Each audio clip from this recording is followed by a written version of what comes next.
కాకినాడ మాజీ పార్లమెంట్ సభ్యురాలు పిఠాపురం నియోజకవర్గం వైఎస్ఆర్ కాంగ్రెస్ పార్టీ ఇన్ఛార్జ్ వంగ గీతా విశ్వనాథ్ ఆధ్వర్యంలో స్థానిక వైసీపీ కార్యాలయంలో కాకినాడ జిల్లా వైసీపీ అధ్యక్షుడు మాజీ మంత్రి దాడిశెట్టి రాజా పిఠాపురం నియోజకవర్గం పార్టీ నాయకులు కార్యకర్తలతో సమావేశం నిర్వహించారు. ఈ సందర్భంగా దాడిశెట్టి రాజా మీడియాతో మాట్లాడుతూ మాజీ ముఖ్యమంత్రి వైఎస్ జగన్మోహన్ రెడ్డి తనను జిల్లా అధ్యక్షుడిగా నియమించడం చాలా ఆనందంగా ఉందని, దీంతో మరింత బాధ్యతలు పెరిగాయని అన్నారు.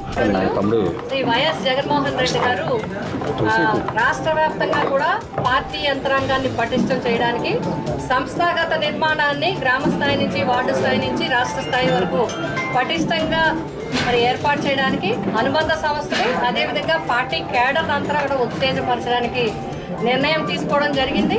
అందులో భాగంగానే గత నెల నుంచి కూడా ఈ ప్రాసెస్ జరుగుతోంది. మనకి మాజీ మంత్రివర్యులు గౌరవనీయులు సోదరులు శ్రీ దాడిశెట్టి రాజా గారిని కాకినాడ జిల్లాకి అధ్యక్షులుగా నియమించినందుకు వారికి హృదయపూర్వకంగా శుభాకాంక్షలు తెలియజేస్తూ మరి సక్సెస్ఫుల్గా విజయవంతంగా తప్పకుండా రాజా గారు కూడా అనుకుంటే పటిష్టంగా పని చేయగల వ్యక్తి, అందరి చేత చేయించగల వ్యక్తి. మరి ఆయన ఎందుకంటే నేను ఈ విషయం ఎందుకు చెప్తున్నానంటే తుని నియోజకవర్గంలో అధికారంలో ఉన్నప్పుడు అధికారంలో లేనప్పుడు కూడా క్యాడర్ని పట్టుకుని మరి కాపు కాచి కాపాడిన వ్యక్తిగా ఆయనకి తుని నియోజకవర్గంలో పేరున్న రాష్ట్ర వ్యాప్తంగా ఎవరు ఏ సమస్య చెప్పినా చక్కగా స్పందించే వ్యక్తి. మరి ఈరోజు ఆయన జిల్లా అధ్యక్షులుగా రావటం మరి కోరిన వెంటనే మొట్టమొదటి విజిట్ ఆడపడుచు నియోజకవర్గం అయిన పిఠాపురం నియోజకవర్గానికి నా ఆఫీస్కి వచ్చిన నాయకులు కార్యకర్తలు నేను రావడం నాకు ఆనందంగా ఉంది. ఇక్కడ దేవదేవుళ్ళ ఆశీస్సులు తీసుకుని కార్యక్రమాలు స్టార్ట్ చేయడం ఎంతో సంతోషంగా ఉంది. అదేవిధంగా పార్టీని వైఎస్ఆర్ కాంగ్రెస్ పార్టీని అట్టడుగు స్థాయి నుంచి జగన్మోహన్ రెడ్డి గారు చూపించిన బాటలో పెద్దలు గీత గారు, ఇంకా జిల్లాలో ఉన్న కన్నబాబు గారు, ఇంకా పద్మనాభం గారు, మా దొరబాబు గారు,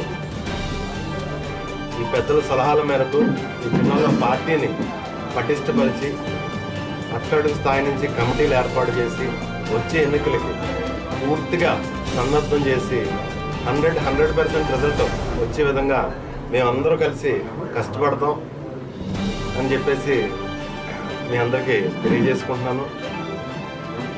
అదేవిధంగా ఎప్పుడు కూడా వైఎస్ఆర్ కాంగ్రెస్ పార్టీ శ్రేణులకి కానీ నాయకుడికి కానీ పోరాటాలు చేయడం అన్నది ఎప్పుడు అలవాటే.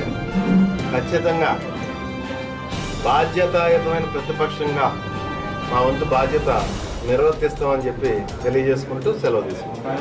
ఈ రాష్ట్రానికి ఆ రెడ్ బుక్ పరిపాలన వల్లే ఈ రాష్ట్రానికి పారిశ్రామికవేత్తలు అందరూ దూరం అయిపోయారు. మన భారతదేశంలో ఉన్న పారిశ్రామికవేత్తలు అందరూ ఓన్లీ రెడ్ బుక్ వాళ్ళు దూరం అయిపోయారు. అది మీ అందరికీ తెలిసిందే కదా. మన దావాస్ వెళ్ళారు, ఎవరు పెట్టుబడి పెట్టలేదు. ఎందుకు పెట్టలేదు? ఓన్లీ రెడ్ బుక్ చూసి భయపడి ఈ దేశంలో కానీ ఈ దేశాల్లో ఉన్న పారిశ్రామికవేత్తలు ఎవరు కూడా మన రాష్ట్రానికి రాలేదు. దానికి కారణం బాధ్యత ఖచ్చితంగా చంద్రబాబు నాయుడు, లోకేష్ గారు తీసుకోవాల్సింది. ఈ జిల్లా నుంచి పోరాటం మొదలు పెడతాం పోలవరం ప్రాజెక్టు మీద ఖచ్చితంగా. ఎందుకంటే మీరు వాళ్ళు ఎత్తు తగ్గించేస్తే తూర్పుగోదావరికే పూర్తిగా వాటర్ ఇవ్వలేదు పోలవరం ప్రాజెక్ట్. ఇంకా వైజాగ్కి ఏమొస్తుంది, రాయలసీమకి ఏమొస్తుంది, ఈ రాష్ట్ర వాసుల కళ ఏం నెరవేరుతుంది? ఒక్క మనిషి స్వార్థం గురించి ఏమీ లేదు. ఆ పోలవరం ప్రాజెక్టును ఎత్తు తగ్గించేసి గమనాడితే పూర్తి చేసేసి దాని మీద పేరు వేయించుకుందాం చంద్రబాబు నాయుడు తాపత్రయం తప్పిస్తే అతను చిత్తశుద్ధితో పోలవరం ప్రాజెక్టు పూర్తి వాటర్ సోర్సెస్తో కానీ పూర్తి బలంతో కానీ పోలవరం ప్రాజెక్టు ప్రజలు చూపించే ఉద్దేశం అతనికి లేదు. తూతూ మంత్రంగా ఉమ్ముతడి కింద ఏదో ప్రాజెక్ట్ వల్ల పూర్తి చేసి అతను పేరు సంపాదిందామని ఒక తాపత్రయం తప్పితే చిత్తశుద్ధి అయితే లేదు పోలవరం.